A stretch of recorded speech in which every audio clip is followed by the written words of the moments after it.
魏无羡已经在飞机上睡了10几个小时，又有时差，这会昏昏沉沉打不起精神，结果一抬头，顿时被超越普通意义的美色震撼，脑中唯一的念头竟然无关性别和场地，只是单纯直接的2个字：好看。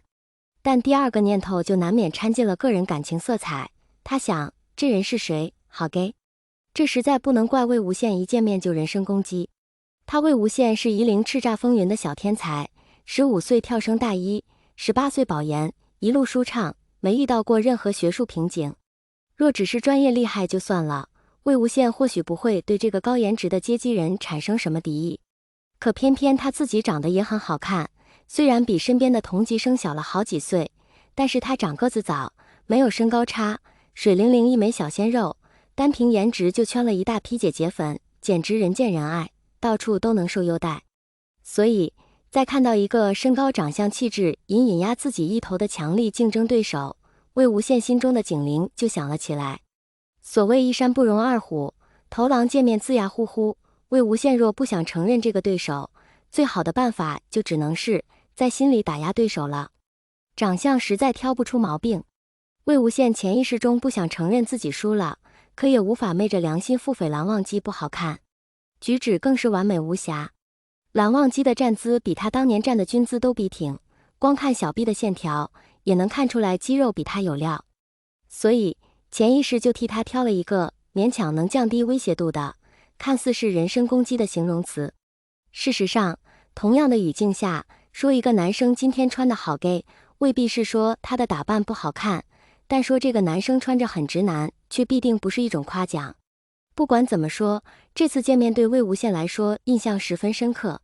他当时刻意地摘下反扣在头上的棒球帽，随手往花驴子双肩包上一挂，露出最帅气自认为的招牌笑容，主动伸出手道：哈喽，我是魏无羡，就是你要等的人，怎么称呼？对方把名牌放下，淡淡点了一下头，道：蓝忘机，江教授的助理，也是你的班主任。走吧。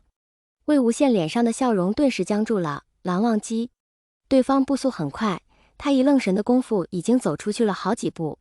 魏无羡连忙追上去，不可置信道：你就是蓝忘机？蓝忘机？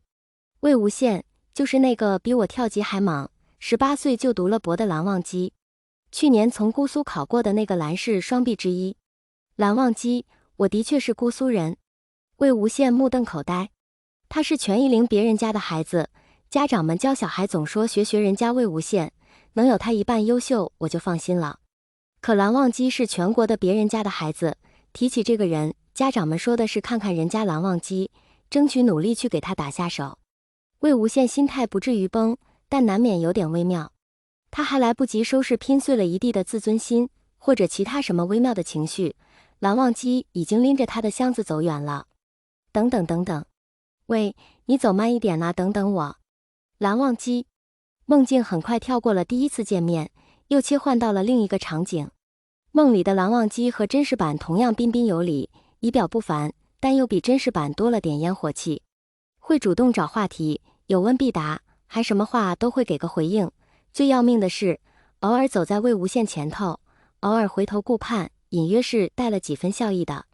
这要是演偶像剧，演技必须给差评；这要是小说，一定是作者 OOC 了。蓝忘机会笑，还会冲着我一个人笑？绝对不可能。我问3句里肯回我1句，已经算大发慈悲了好吗？寡言少语简直就是为这个人量身定做的。不管魏无羡攒了多少腹诽，梦境又继续了下去。依稀还是蓝忘机走在前头，而他在后面跟着。从头到尾都是他一个人不停地讲着话，蓝忘机只是偶尔点点头，回答个一字半句。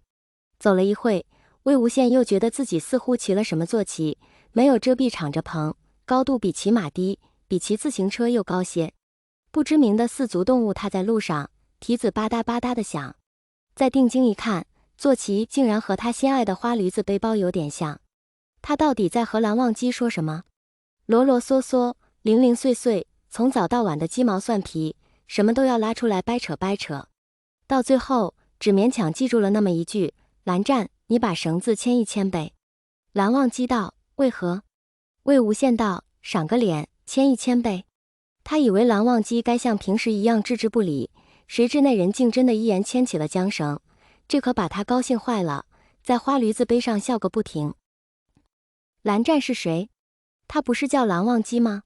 画面倏然一转，又变成了一间寻常普通的农舍，外观有点像晚8点播出的古装剧。魏无羡唰啦推开窗，里头果然坐着熟悉的蓝忘机，如瀑的乌发垂坠过腰，一身朴素而不粗陋的古装布衫，十分仙风清骨，好似天人下凡一般好看。修长的手指抚过脊柱，一卷漂亮的绣布就织成了。魏无羡把嘴里叼着的甜草精吐了，晃晃手中的鱼篓，道：“二哥哥，我回来啦。”蓝忘机抬起头，微微一勾唇角，用阔袖擦了擦他额上的汗，又去给他倒水。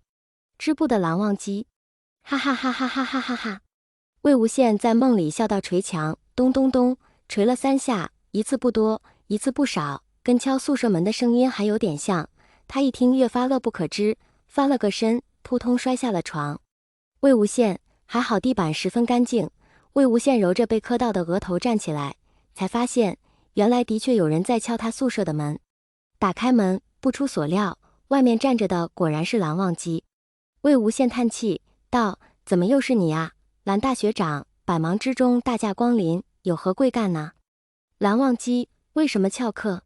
魏无羡：“啊。”蓝忘机：“报告呢？”魏无羡：“现在几点了？”他答非所问，可他确实对蓝忘机的问题有些反应不过来。问完，他先扭头学摸了一眼本该好好放在桌上的闹钟，不见踪影。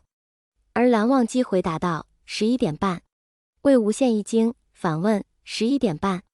蓝忘机一言不发地睨着他。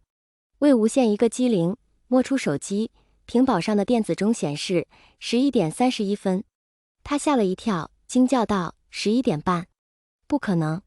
明明刚才还不到6点的。”他一把抓住蓝忘机的手腕，伸着头去看腕表，试图再度确认时间。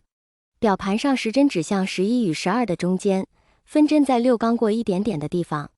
魏无羡本来就比蓝忘机矮一点，现在拽着对方的胳膊看表，两人难免挨得很近，看上去就像他主动投怀送抱似的。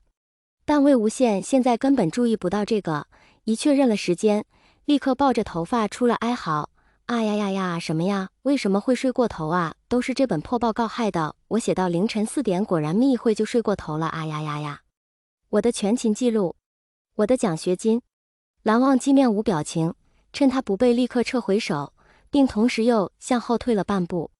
魏无羡嚎完，眨巴眨巴眼睛，又打了个哈欠，瞥见蓝忘机手里的一摞报告纸，道：“哎，翘就翘了吧，我后悔也补不回来了。